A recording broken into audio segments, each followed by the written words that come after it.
What's up, guys? It's the Sound Alchemist here with Gersh1, and we're back at it to answer your questions in another episode of For the Greater War. This is a video series where we answer the questions left by you, the viewer. If you have a question for us, simply comment down below. Put question in front of your question because we answer those first. And go through and thumbs up whatever questions you like because usually the top ones get answered.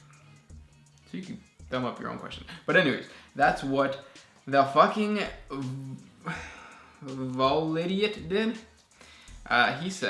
He asks, do bionic limbs or even power armor work on zombified humans or space marines? Are the remaining impulses from their brainstem enough to run it? So the quick answer is no, but if they get regenerated by Nurgle, then yes. But then Nurgle will just give them a gift that trumps the bionicness of whatever they have. So they'll just have, like, instead of having a machine arm, now they're gonna have an arm that's like a giant maggot or something, which is better apparently.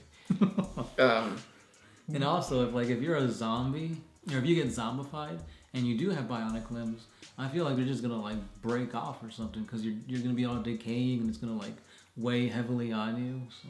And that is what happened to Space Marine zombies, because there are Space Marine zombies. Tell them about them. So, in some short stories, there are instances where you have Space Marines fighting against Nurgle, and obviously their what are they called?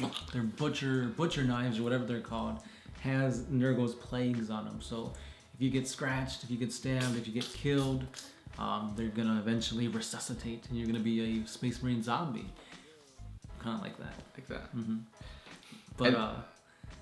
But yeah, so they do come back. They're not, I mean, they're zombies in the way of like, they're dead and Nurgle comes back, but they're not like the traditional zombies you think of. Like, they're pretty much just regular Marines, just now to chaos.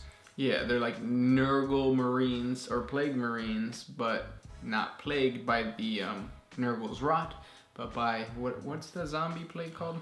I think it's called zombie plague. Yeah, that's probably what I mean. There's probably like another scientific word for it, but... Because you know GW, when GW tries to come up with a name, it's pretty simple. Primaris Marines? Primaris? Alright, next question. Alexander Zemadis. I want to paint the Mortarian model, but with a Black Legion color scheme. So my question is, could a demon Primarch such as Mortarian decide to bring himself and his Death Guard Legion into the Black Legion, changing their armor color to it and also serving for Nurgle? All this in effort to unite Chaos as one to finally overthrow the Imperium. Is this possible? Technically, they're already part of the Black Legion because of Abaddon's Crusade, the 13th Black Crusade, right? The 13th Black Crusade is where Mortarion fought with Abaddon to do the whole fall of Cadia and whatnot. Right. They weren't in the same, like, he never fought on Cadia, I don't remember. But it was all part of the same conquest. Yeah, it was all, yeah. So yeah, you could paint them in those color schemes, and lore-wise, I guess it would fit. But also just, I would say, try to come up with your own reason why he's painted his armor black. Mm-hmm. Maybe it's like a new plague that Nurgle wants to try out. And yeah. Mortarian's like, yeah, give it to me. He's like all coked up. He's like, give it to me. That's Drago. Oh. Next, Draco. Okay, well, all right. Space dust. Next question comes from Kevin Watson. How do Space Marines get we've already answered this one. Next question. Noah Locke. What's the difference between Grots, Gretchen, and Squigs? Oh wait, no, not Squigs. Snotlings. I read that too fast. So then the Gretchen is like your larger, smaller orcoid species. Smaller. Yeah, if that makes sense. So like when you think of like your subspecies, you think of like Gretchen, which are supposed to be like your goblins. 40K sci-fi goblins to the fantasy. But anyways, it's like a bigger goblin, so it's a bigger Gretchen, and then the grot is the one that goes below it. The big difference between the two is size and intelligence. A Gretchen is going to be intelligent enough to create a Killer Khans and operate it. The grot is not. And then you have the Snotlings, which I believe are like even smaller, and they really just they just go around trying to like feed the squigs, but then the squigs eat them, and that's what a squig is. It's just like a little dog, orc dog that eats grots. If that makes sense. Yeah, hope that makes sense. So there's a hierarchy to it. So you're saying it's Gretchen, Grots, Snotlings. Exactly. All right. Yep. If you see any artwork where like you see a really small Gretchen and you're like, how does that make sense? Because like it's half the size of a tooth. That's not a Gretchen. It's a Snotling. Oh yeah, that's true. Because there's some like at the bottom of like the Orc Codex, you see teeth and like little. Yeah, little Gretchen. But they're not little Gretchen. They're Snotling. I wish I could have them and just like put them in a terrarium. Or put them in your pocket and then say, I got a pocket full of Snotlings. And then you go, achoo, and then you sneeze a bunch of Snotlings. So they're like Smurfs then. Basically. Gotcha. Smurfs that kill and are green instead of blue. So regular Smurfs. Okay. Next question. Lucas Bird. What Warhammer 40K army or armies is the best for beginners? Space Marines. Yeah, Space Marines because it's the most generic. You could find them anywhere. You're probably going to have tons of stock at any GW. So most likely you can go to the store and say, oh, I want a captain. Boom, they're going to have like 6 captains. Or you can go on eBay and you can be like, I want a Space Marine army. And people are going to be like, here's all my army for you. Because, yeah. Next question comes from the Headshot 25. Oh. What exactly are STCs? I think I'm going to say it's STDs. STDs. What's the difference between an STC ship and an STC themselves? Could you do a 40 facts on STCs? We already have. So you can actually go to 40 facts and lore on the STC. So an STC is a standard template construct. A standard template construct ship is a ship created by an STC database.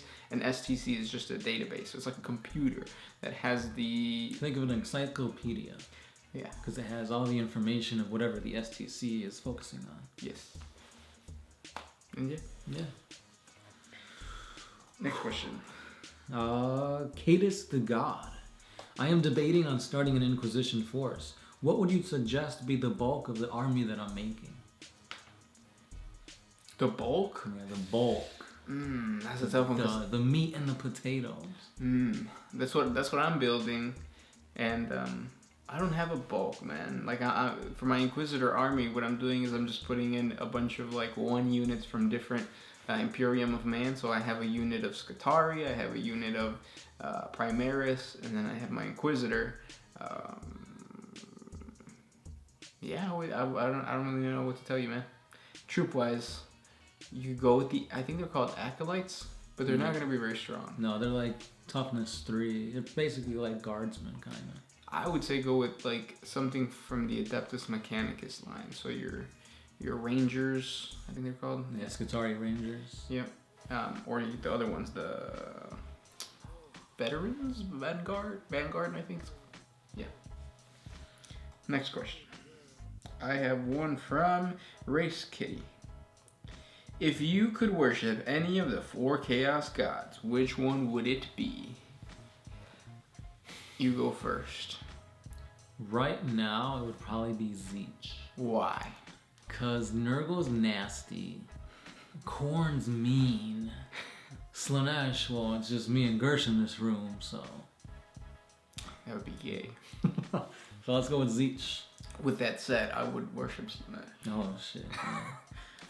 Next question. I can't even think. I'm all flustered. I got butterflies. Oh. This one's by Ronnie Morales. Which chapters believe that the Emperor is a god and why? So the Black Templars are like the main poster boys for thinking the Emperor is a god. Mainly because they're so like zealot. That word. Zealous. Zealot. They were created back when Dorn was like, alright, we have to break up our chapter. And even though I don't want to do this, I'm going to take all you Bible thumpers, or I think that's what they're called. I learned that word this weekend. I'm sorry if I offended anybody. he took all these Bible thumpers and he put them in a chapter and he called them the Black Templars. Or no, Sigismund ended up like doing his thing. He was a big part of it too. Other than that, I guess you could say the Salamanders, they believe in the Promethean cult. And at this point now, the Promethean cult is just another form of the Imperial Creed. But that's kind of like, I don't know. But that's all I can think of right now. Yeah. I mean, obviously, if you're talking about back in 30K, 30K was like, the Emperor was there. So it's not like he wasn't like the Emperor was specifically telling him, hey, I'm not a god, Yeah, it was only the word bearers that believed that. Well, Lorgar, he's the one that kind of spread it. Oh, yeah, that's true. Not even the word bearers, just the Primarch. Mm-hmm. Next question. I have one from Craig Hughes. Do Space Marines have a type of VR or game that they play to practice their strategy or battle plans? Good question. When it's not Minecraft, it's usually like a VR headset that they put on. Yeah.